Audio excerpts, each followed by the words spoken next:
నమస్తే. శ్రీ గురుభ్యో నమః. ఆదిత్యాయ చ సోమాయ మంగళాయ బుధాయ గురు శుక్ర శనిభ్యే రాహవే కేతవే నమః. వాగార్థ సంపృక్తో వాగార్థ ప్రతిపత్తే జగతపితరౌ వందే పార్వతీ పరమేశ్వరౌ. ప్రతి మాసంలాగానే డిసెంబర్ మాసం 2024లో మన రాశి ఫలితాలు ఎలా ఉన్నాయి, మాస ఫలితాలు ఎలా ఉన్నాయి అన్నది తెలుసుకోవాలి. రాశి ఫలితాలు, మాస ఫలితాలు మాసం చెప్పుకున్నప్పటికీ, పక్షం చెప్పుకున్నప్పటికీ మారేటువంటి గ్రహాల గమనాన్ని బట్టి కొంత తేడా అయితే ఉంటుంది. ఎందుకంటే నిన్న మొన్నటి వరకు ఉన్నటువంటి వక్రగతిలో ఉన్నటువంటి గ్రహాలు వక్రాన్ని వదలొచ్చు, కొత్త గ్రహాలు వక్రంలోకి వెళ్ళొచ్చు. ఇలా రకరకాలైనటువంటి మార్పులు గ్రహ గమనంలో ఉంటాయి. మరి ఇలా గ్రహ గమనంలో వచ్చేటువంటి మార్పుల్ని, అలాగే మరి గ్రహాల యొక్క దృష్టి కానీ, గ్రహాల యొక్క యుతి కానీ, ఇవన్నింటి యొక్క ఎఫెక్ట్ అనేది మనకు మారుతున్నటువంటి, అంటే ఆ గ్రహాల ప్రభావం మానవ జీవనాల మీద పడ్డం. రాశి ఫలితాలు, ఎవరు ఏ రాశిలో పుడితే లేకపోతే ఆ రాశి ఫలితాలు, లేదు అంటే లగ్న ఫలితాలు, మొత్తంగా మాత్రం ఆ లగ్నంలో పుట్టారా, ఆ రాశిలో పుట్టారా అన్నదాన్ని బట్టి మనకి ఆ ఫలితాలు తప్పకుండా గ్రహాల యొక్క ప్రభావం కనిపిస్తూ ఉంటుంది. మరి ఇలా గ్రహాల యొక్క ప్రభావం కనిపిస్తున్నప్పుడు ఎలాగో ఉంటుంది కదా, ఎందుకు చెప్పుకోవడము అంటే తప్పనిసరిగా చెప్పుకోవాల్సిన పరిస్థితి. ఎందుకు అంటే ఏదైనా దాని నుండి ముందు జాగ్రత్తగా మనం చేసుకోగలిగింది చేసుకోవడం కోసం, ఏదైనా గ్రహాల యొక్క అనుగ్రహం కోసం చేసుకోవాల్సినటువంటి పరిహారం, దేవతల యొక్క అనుగ్రహం కోసం చేసుకునేటువంటి పూజా విధానం, వీటి వల్ల ఏదైనా నష్టం వచ్చినప్పుడు, కష్టం వచ్చినప్పుడు ఇలాంటి వాటి నుండి కొంతగా మనం ఈ నెలలో కూడా ముందున్నట్టుగానే ఆనందంగా ఉండాలని కోరుకుంటాం. కాబట్టి అలాంటివి మనం చేసుకుంటూ ఉంటాం. మరి దానికి గాను 2024 డిసెంబర్ మాసంలో ఈ గ్రహాల యొక్క గమనం ఎలా ఉంది అంటే ఆ స్థితి ఎలా ఉందో ముందుగా చూద్దాం. మనకి మీనరాశిలో రాహు ఉన్నాడు, కన్యలో కేతు ఉన్నాడు, ఇద్దరు కూడా. ఇక తర్వాత వృషభంలో గురువు వక్రించే ఉన్నాడు. తర్వాత కర్కాటకంలో కుజుడు వక్రించి ఉన్నాడు. ఇక మనకి వృశ్చిక రాశిలో రవి ఉన్నాడు. తర్వాత రవితో పాటు బుధుడు వక్రించి ఉన్నటువంటి స్థితి. అయితే ఈ వక్రగతి 16వ తారీఖు అయితే పోతుంది. తర్వాత రవి 16 నుండి మళ్ళీ రాశి మారుతున్నాడు, ధనుసులోకి వస్తాడు. ఇక మరి తర్వాత శని కుంభంలో వక్రత్యాగం వదిలినటువంటి స్థితి. ఈ స్థితిలో అంటే ఈ రకంగా గ్రహాలు ఉన్నప్పుడు మరి ఒక్కొక్క రాశి మీద ఎలాంటి ఫలితాలు ఉన్నాయి అంటే 12 రాశులు ఒక్కొక్కటి కనుక చూసుకున్నట్టయితే ఏ రాశి వారికి ఎలాంటి ఫలితాలు వస్తాయి, ఎలాంటి పరిహారాలు చేసుకోవాలి అన్న విషయాన్ని చూద్దాం. ఇక చివరి రాశి మీనరాశి వారికి 2024 డిసెంబర్లో ఎలా ఉంటుంది అని చెప్పచ్చు. ఎలా ఉంటుంది అంటే రాశిలో రాహు ఉన్నాడు, తృతీయంలో గురువు ఉన్నాడు, పంచమంలో కుజుడు ఉన్నాడు. ఇది అందులో కూడా మనకి 3 గ్రహాలు వక్రించి ఉన్నటువంటి పరిస్థితి. ఈ పరిస్థితులలో మరి ఎలా ఉంటుంది అంటే ఊహాలోకంలోకి వెళ్ళకపోతే మంచిది మీనరాశి వాళ్ళు. ఎందుకంటే రాహు ఉన్నాడు కాబట్టి అంతా కూడా ఏదో ఆలోచనలు ఎక్కడో ఉండేవి, అవి కూడా మోసపూరితమైన ఆలోచనలు కూడా అప్పుడప్పుడు వచ్చేటువంటి పరిస్థితి ఉంటుంది. నేను ఇలా చేస్తే అలా, ఇది గ్యాంబ్లింగ్ ఆడేవాళ్ళు చూడండి, ఒకరోజు ఈరోజు 10 రూపాయలు పెడితే రేపటికి 100 వస్తాయి, 100 పెడితే 1000 వస్తాయి అనుకుంటే ఆశలతో ఊహలకు రెక్కలు వచ్చి ఎక్కడో ఉంటే మొత్తానికి కూడా సర్వనాశనం అయ్యేటువంటి పరిస్థితి ఉంటుంది. కాబట్టి ఇలా కొన్నిసార్లు ఏమవుతుందంటే వాడికి ఏం తెలుసులే అని ఒకరిని మోసం చేయాలనే మోసపూరిత ఆలోచనలు కూడా వస్తుంటాయి. ఇవి మన మనసులోకి రాకుండా ఉంచుకోవాలి. ఇలా ఉన్నట్టయితే ఏ రకమైన ఇబ్బంది లేకుండా బాగుంటుంది. ఇక చతుర్థంలో ఉన్నటువంటి గురువు వల్ల చక్కగా అంటే ఇంట్లో మంచి ఆలోచనలే ఉంటాయి, బాగుంటుంది. కొద్దిగా ఎంత వక్రించినప్పటికి కూడా అంత మనకెప్పుడు కూడా గురువు శుక్రుడు అనేటువంటిది చెడు అనేటువంటిది ఇవ్వకపోవడం అనేదే మనం చూస్తాం.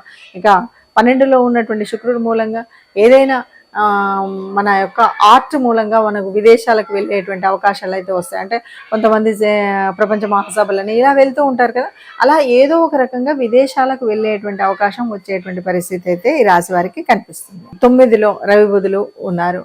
అంటే రవి బుధులు ఒకచోట కలిసి ఉన్నప్పుడు బుధాదిత్య యోగం అంటాం. కానీ బుధుడు వక్రించి ఉన్నాడు, కొద్దిగా ఆలోచనని సరి అయినటువంటి ఆలోచన పెట్టినట్టయితే చక్కటి యోగాలు, జపాలు, తపాలు అన్నీ చేసుకుంటూ చక్కగా పుణ్య మార్గాన్ని లోకి, అంటే మనం రేపటి కాలానికి కావాల్సిన పుణ్యాన్ని పొందుకోవడానికి మంచి అవకాశం ఉండేటువంటి పక్షంగా మనం చెప్పచ్చు. 10వ స్థానంలో రవి ఉంటాడు. ఇది చాలా అద్భుతమైనటువంటి సమయం అని చెప్పొచ్చు. ఎందుకంటే 9లో బుధుడు వక్రత్యాగం చేశాడు, 10లో రెండో పక్షంలోకి వచ్చేసరికి 10లో రవి ఉన్నాడు.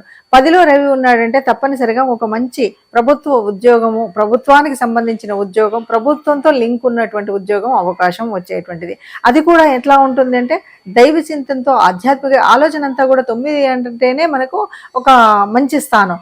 ఆ స్థానంలో పూర్వపుణ్య ఫలం కాబట్టి అక్కడ బుధుడు మంచి ఆలోచనలు, ఎందుకంటే వక్రత్యాగం అయిపోయింది, చాలా మంచి ఆలోచనలు ఇచ్చేటువంటి పరిస్థితి కాబట్టి చక్కగా రెండవ పక్షం ఉంటుంది అని చెప్పచ్చు. మరి రాశి ఫలితాలను అయితే మనము ఇలా తప్పనిసరిగా చూసుకుంటే దానివల్ల ఉపయోగాలు అన్నాం. లేదు అంటే మనం పరిహారాలు ఎలా తెలుసుకోవాలి, ఏం చేయాలి అని అన్నాం. ఏది ఏమైనా సరే మొత్తంగా ఏమిటి అంటే గ్రహాల యొక్క గమనం అనేటువంటిది మన పూర్వజన్మలో ఉన్నటువంటి ఫలితాల మూలంగానే మనకు జన్మజాతకంలో అయితే గ్రహాలు పడతాయి. కానీ మారుతున్నటువంటి ఈ గోచార రీత్యా మారుతూ ఉన్నప్పుడు ఒక్కొక్కసారి అంటే జన్మజాతకంలో ఉన్నటువంటి వాటికి అందులో అవి ఏవి యోగిస్తున్నాయి, ఏవి యోగించట్లేదు, ఏ దశ నడుస్తుంది, ఏ దశ అనుకూలత ఉంది, ఏ దశ అననుకూలంగా ఉంది అన్న విషయాలు మనకు తెలియదు. కాబట్టి వీటి గురించి కొంతైనా అవగాహన ఉండాలి. అంటే మీరు ఆస్ట్రాలజీ చేసిన వాళ్ళు కాకపోయినా మన జన్మచక్రాన్ని అయితే చూసుకోగలుగుతారు చాలామంది. జన్మచక్రం చూసుకున్నప్పుడు ఏ రాశి వాళ్ళకి ఏ రాశి మనది, ఏ రాశి వాళ్ళకి సరిగ్గా ఉంది లేదు, అలాగే మనకు యోగించే గ్రహాలేంటి, యోగించని గ్రహాలేంటి అన్నది మనకు తెలుస్తుంది. అలా తెలియని వారు ఎవరైనా ఉంటే మీకు నచ్చినటువంటి, మీకు తెలిసినటువంటి జ్యోతిష్యులు ఉంటారు కాబట్టి వాళ్ళ దగ్గరికి వెళితే మీ గ్రహరీత్యా మొత్తంగా జీవితం యొక్క పూర్తి పరిస్థితిని మనకు ఈ కుండల్లో చూపెడతారు. అదే కాకుండా మనకు ప్రత్యేకించినటువంటి ఏవైనా ఉన్నా మనం తీర్చుకోవడానికి ఉంటుంది.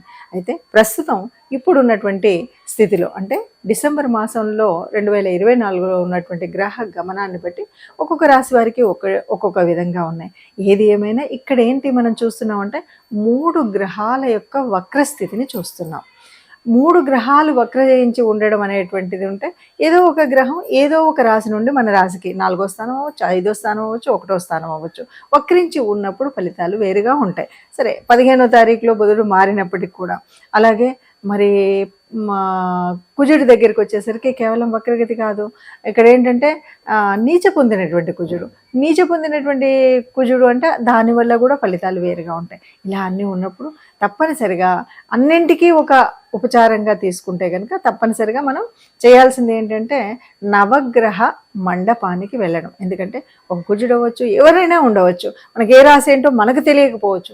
అందువల్ల వీలు చూసుకొని వారానికి ఒక్కసారైనా నవగ్రహ మండపానికి వెళ్ళడం, నవగ్రహ ఆరాధన అంటే మనకు తెలిసినటువంటి ఆ 9 గ్రహాలకి వాటికి ఉన్నటువంటి స్తోత్రాన్ని ఒకసారి చదువుకోవడం. ఇంతకు మించి మనం పెద్దగా చేయక్కర్లేదు. నవగ్రహ ప్రదక్షిణ, నవగ్రహ స్తోత్రాల్ని చదువుకోవడం వీలైతే. ఎందుకంటే ఏ పరిస్థితి అయినా మనకి ఎట్లా అంటే మనకు ముందున్నటువంటి దానం, ధర్మం వీటి మీదనే మన ఆధారపడి ఉంటుంది. అంతేకాదు మనం ఏ విషయం చేసినా ధర్మార్థ కామ మోక్షాలు అంటూ ఉంటారు భారతీయతలో.